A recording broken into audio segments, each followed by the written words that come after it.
Hello YouTube family, कशा आहात सगळे? तर चला घरच्या घरी डॉमिनोजसारखा पिझ्झा कसा बनवायचा आणि आपण आज बेस बनवणार आहोत घरच्या घरी. तर हे बघा, मी 1 वाटी मैदा घेतलेला आहे, थोडीशी साखर घेतलेली आहे, बेकिंग सोडा घेतलेला आहे मी थोडासा. आता आपण 2 चमचे दही घेणार आहोत. त्यामध्ये जास्त आंबट दही घ्यायचं नाही, आपल्याला नॉर्मल दही घ्यायचं आहे. आता आपण याला मिक्स करून घेऊया. पाणी घालायचं नाही अजिबात. ह्या दह्यामध्येच आपलं सर्व पीठ भिजलं जातं. हे बघा, आता आपण याला थोडा वेळ साईडला ठेवून घेणार आहोत.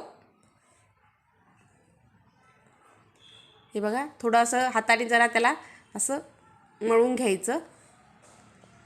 हे बघा, अशा प्रकारे साईडला ठेवूया थोडंसं तेल लावून आपण. हे बघा, थोडंसं तेल लावलेलं आहे मी. थोडंसं 5-10 मिनटं साईडला ठेवून घेऊया. आता आपण इकडं शिमला मिरची घेतलेली आहे, ती पण आपण कापून घेऊया. जशी तुम्हाला आवडते तशा प्रकारे तुम्ही कापून घेऊ शकता. हे बघा, टोमॅटो, कांदा आणि शिमला मिरची घेतली आहे मी. आता आपला डो झालेला आहे रेडी. आता आपण एका ताटामध्ये याला हातानेच थापून घेणार आहोत आणि काटा चमच्याने त्याला आपण टोचून घेणार आहोत. थोडंसं इथं मेयोनेज घातलेलं आहे मी, थोडंसं पिझ्झा सॉस घातलेला आहे आणि थोडासा टोमॅटो सॉस घेतलेला आहे. याला मिक्स करून घेऊया आणि याच्यावर सर्व पसरून घेणार आहोत आपण. हे बघा, आता थोडंसं चीज घालून घेऊया आपण.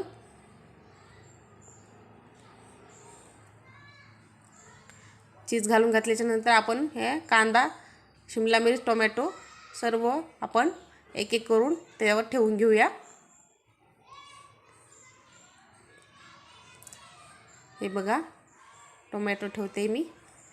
आता याच्यावर परत आपण चीज टाकणार आहोत भरपूर असं. हे बघा, ऑरिगॅनो टाकून घेऊया थोडंसं आणि चिली फ्लेक्स टाकून घेऊया.